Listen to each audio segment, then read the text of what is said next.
Assalamu alaykum hurmatli ko'ruvchilar. Sharq Turkiston ovozining kundalik xabarlarini ko'rishinglarni qarshi olamiz. Oldi bilan xabarlarimizning asosiy mazmunlarini tanishtiramiz.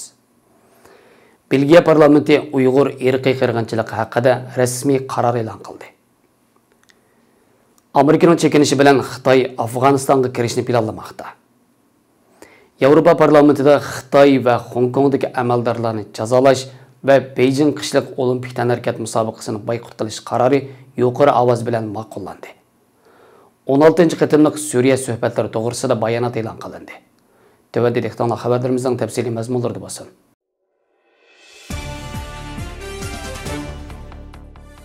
9 iyul Erkin Asiya radiosi xabarida Belgiyada yashayotgan Uyg'ur jamoati 5 iyul Urumchi qirg'inchiligining 12 yilligini xotirlash. Belgiya parlamentida Uyg'ur irqiy qirg'inchiligini to'ntish to'g'risida rasmiy bilat tashlaydigan parlament a'zolariga madad berish uchun Bruselda zo'r ko'lamli namoyish o'tkazgan. Namoyishni Belgiya Uyg'ur jamiyati o'rlashtirgan bo'lib, bu namoyishga Belgiyadagi Uyg'ur faoliyatchilaridan boshqa Belgiya parlamentida Uyg'ur irqiy qirg'inchiligini o'ttir qo'ygan Belgiya Yeshillar partiyasining vakili Samuel Kogolati, Belgiya Sosyal Demokratlar partiyasining vakillari, shundaqla partiya lideri Ahmad qatnashgan. Namoyishga jami 150 ga yaqin kishi qatnashgan bo'lib, Belgiyadagi har qaysi taratqularning muxbirlari naq maydondan xabar bergan. Belgiya parlamentida Xitoyning Uyg'urlarga yurgizayotgan zulmlarni irqiy qirg'inchilik deb e'tirof qilish masalasi birlikka kelgan bo'lsa-mu, ammo bu vaqtdagi qaror rasmiy ovoz qo'yilib, rasmiy axborotga e'lon qilinmagan. Xitoy Kompartiyasi yaqinda bu vaqtda Belgiya tarafga jiddiy inkos qaytargan bo'lsa-mu, ammo Belgiya parlamentidagi har qaysi partiya vakillarining to'liq ovoz berishi bilan 8 iyul kuni Belgiya parlamenti Uyg'ur irqiy qirg'inchiligi haqida rasmiy qaror e'lon qilgan. 15 iyun kuni Belgiya parlamenti Xitoy hukumatining Uyg'urlarga qaratayotgan zulmini insoniyatga qarshi jinoyat deb bekitib, Uyg'urlarning navbatda irqiy qirg'inchilik xavfiga duch kelayotganligini e'lon qilgan.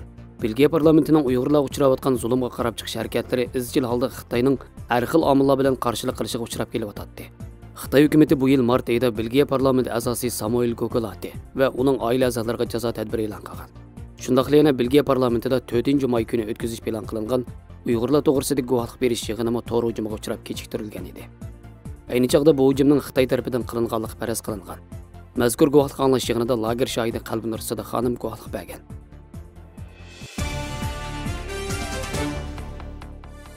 Amerika Afg'onistondan askar chekintirishni oxirlashtirish oldida turmoqda. Xitoy Kompartiyasi fursatdan foydalanib, o'zlarining Afg'onistondagi iqtisodiy va jo'grafiyalik siyosiy ta'sirini kengaytmoqchi bo'lgan.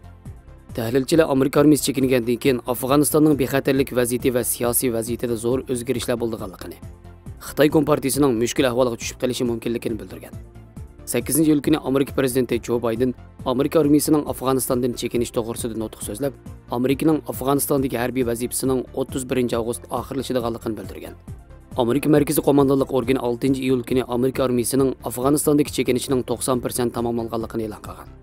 Amerika xabar to'r bekitining Afg'oniston manbalarini naql keltirib xabar qilishicha, Xitoy Kompartiyasi Amerika boshchiligidagi birlashma armiya chekinishini tamomlagandan keyin Xitoy Pokiston iqtisodiy koridorini Afg'onistonga uzartishga tayyorlik qilganligini.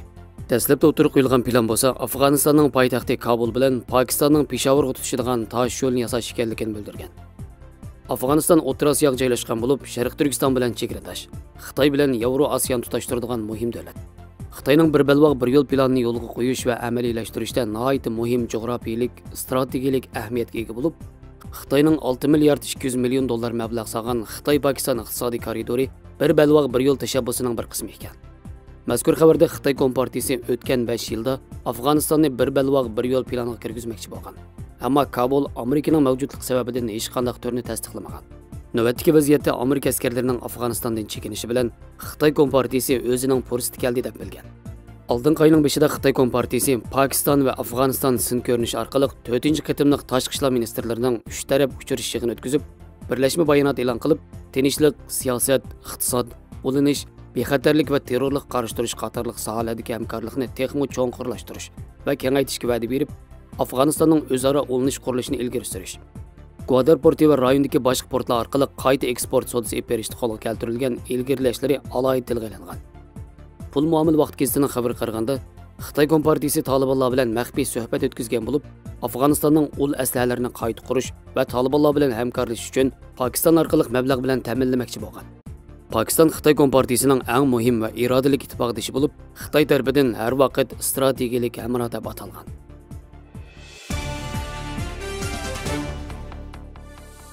8-iyul kuni Yevropa parlamenti Xitoy Kompartiyasining Hong Kongning axborot erkinligiga buzg'unchilik qilish va Beijing qishliq olimpik tanharakat musobaqasini boykot qilish taklifini munozir qildi va bilet tashladi.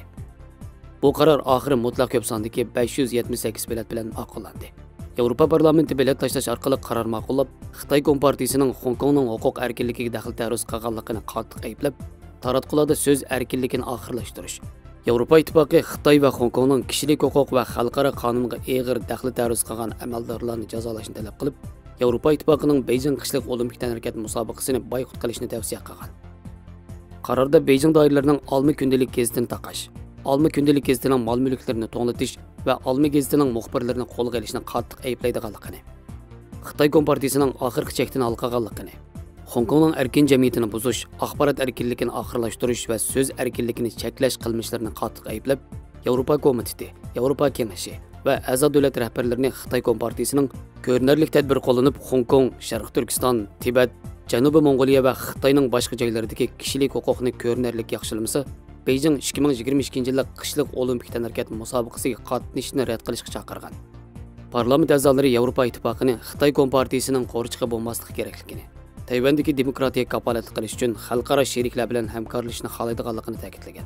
Belgiya parlament a'zosi Hilde Wotmans Yevropa parlamentini eskartib, Xitoy Kompartiyasining Hong Kong demokratiyasiga bo'lgan buzg'unchiligidan keyin Xi Jinpingning gapi bo'yicha navbatning Tayvanga kelganligini bayon qilib, Yevropa Ittifoqining amdi chiroyli bayonlarni qilmay Tayvanni qo'g'dash uchun amaliy harakat qo'llanish kerakligini ta'kidlagan. Xitoy Kompartiyasi va Hong Kong hukumati yaqinda Olma kundalik gazetining bir qancha yuqori darajalik boshqaruvchisi va bosh muharrirni qo'lga olgan. Hamda gazetxonning mol-mulklarini to'g'latib, 24-iyun kuni 26 yillik Olma gazetini nashr qilishdan to'xtatgan. Amerika, Angliya, Yevropa birlashmasi va boshqa davlatlar buning uchun Xitoy Kompartiyasini qattiq ayblagan. Yevropa parlamenti Hong Kong doiralarining barliq jurnalistlarni, fuqarolarni, namoyishchilarni va siyosiy yo'llarni shartsiz qo'yib berishni talab qilib, Yevropa Ittifoqini Xitoy Kompartiyasi va Hong Kongdagi erkinlikka va kishilik huquqiga daxl-taruz qilgan amaldor va o'rinlarga jazo yurgizishga chaqirgan. Jazo tizimligiga Hong Kongning bosh ijroiya amaldori Carrie Lamni o'z ichiga olgan 9 kishi kirgizilgan.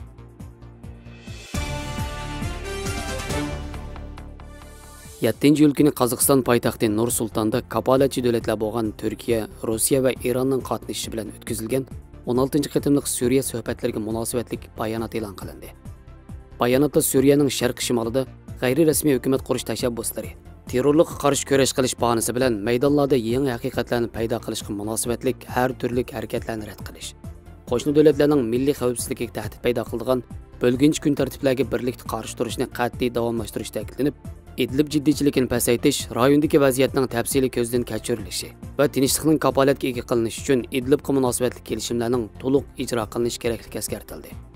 Suriya ixtilofining harbiy yo'l bilan hal qilinmaydiganligiga bo'lgan ishonish qayd qilingan bayonotda ixtiloflarning Suriyaliklarning boshchiligida va ig'dorchiligida ijro qilishga bo'ladigan va davomlashtirg'ili bo'ladigan siyosiy musofa yo'li orqali oxirlashtirish to'g'risida berilgan va'dalar yangilandi.